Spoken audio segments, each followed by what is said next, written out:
Merci déjà de nous accorder quelques minutes de votre temps. Donc, je vous laisserai le soin de vous présenter dans un premier temps, puis je vous poserai quelques questions par la suite.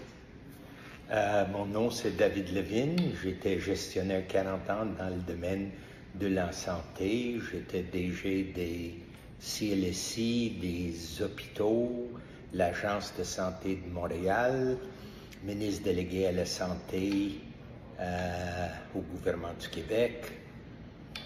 Voilà ma carrière. Et là, je suis à la retraite. Félicitations, en tout cas, c'est un beau parcours.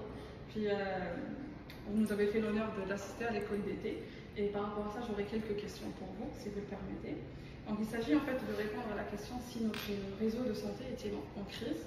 Puis, dans un premier temps, si je vous pose la question, par exemple, du CRSS à Santé Québec, comment voyez-vous l'évolution des structures?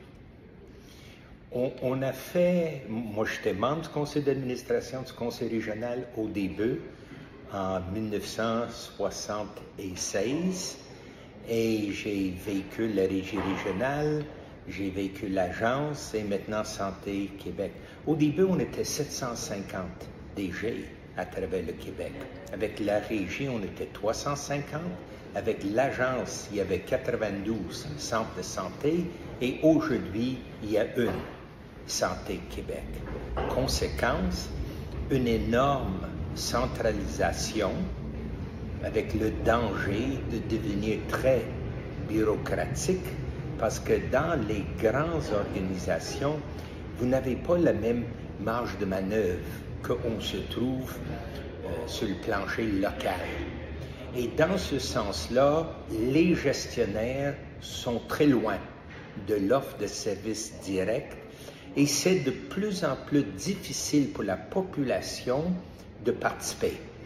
Quand j'étais PDG de l'Agence de Montréal, tous les mois, on avait une session avec la population au conseil d'administration qui a duré une demi-heure jusqu'à 1 heure, à laquelle on répondait à toutes les questions des groupes communautaires, du milieu communautaire, le groupe des handicapés qui voulaient savoir différents éléments sur notre gestion du réseau ou présenter leurs problèmes particuliers.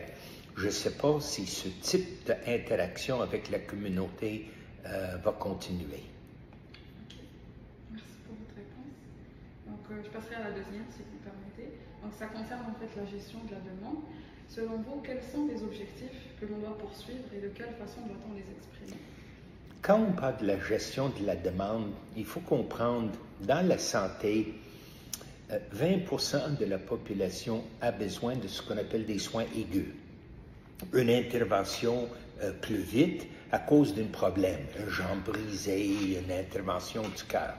80% de la population devrait être traitée en première ligne et parmi ces 80% de la population, parce qu'on a une pénurie de médecins de famille, il faut faire une sorte de triage, une sorte de filtre et que cette demande de la population doit être vue avec un œil, est-ce qu'il y a d'autres professionnels qui peuvent s'en occuper des besoins de la population et l'objectif est de donner à chaque Québécois un intervenant, un lieu, un endroit, une équipe à qui il peut s'adresser. Mais pour faire ça, il faut filtrer la demande, il faut le évaluer et une fois fait, bien là, se permettre aux bonnes personnes de répondre. Donc, pour rester dans le même esprit, donc, est-ce que vous pensez que le citoyen est impliqué de façon optimale dans sa santé, dans la santé de façon générale? Jusqu'à date, non.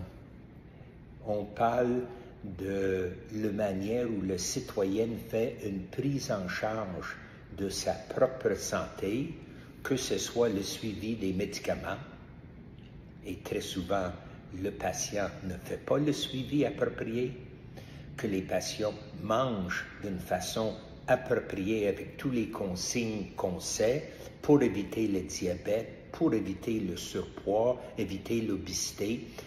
La population en général ne réalise pas. On a fait un programme de tabac. On a réussi de réduire la consommation de tabac d'une façon importante. Et ça, c'était l'éducation. Alors, le clé ici, c'est l'éducation. Mais ça, c'était une immense campagne à la télévision qui coûtait très cher, d'essayer de faire ce niveau d'éducation, de formation à la population. On n'a pas les moyens de le faire.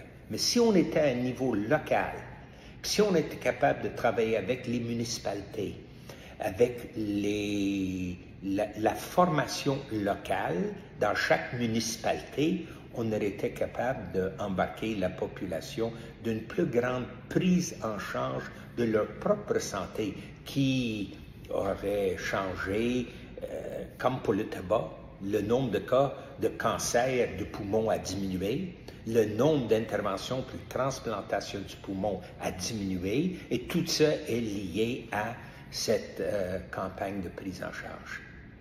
D'accord. Donc, quand on parle de campagne, on fait référence souvent au fait que le patient reste au cœur de toutes les préoccupations. Pardon.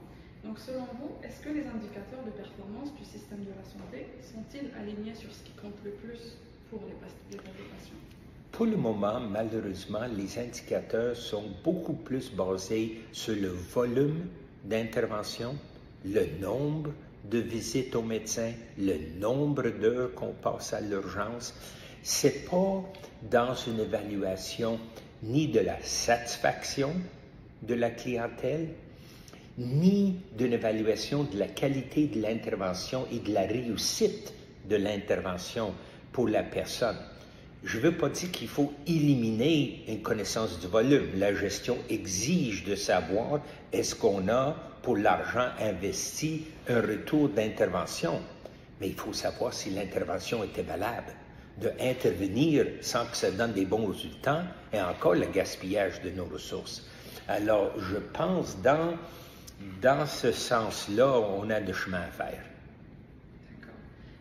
Pour finir sur ce point-là, donc vous êtes en retraite, donc vous avez eu un très très beau parcours. Est-ce que vous auriez un message à transmettre à la prochaine génération, à ceux qui ont pris la relève? Je suis content qu'il y ait un groupe qui sont prêts à prendre le relève. Ils ont un défi énorme. Le système a été bousculé. Et je, personnellement, pas convaincu qu'il était bousculé dans la bonne direction.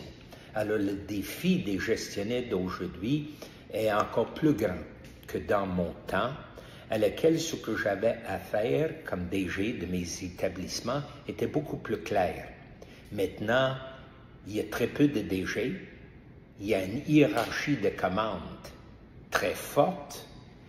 Est-ce que ça va tuer l'innovation et la créativité des gestionnaires qui est la clé de leur succès?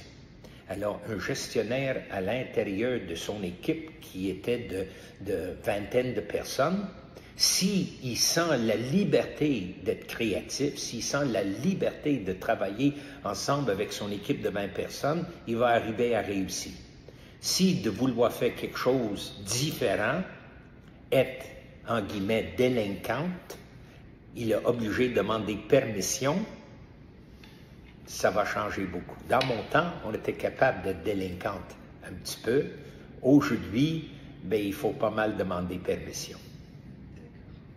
Merci beaucoup pour vos témoignages et puis c'était un plaisir. Tout ce que vous avez fait pour le Québec et puis pour le Canada. Donc, merci encore une fois, monsieur. Un grand plaisir. Parfait.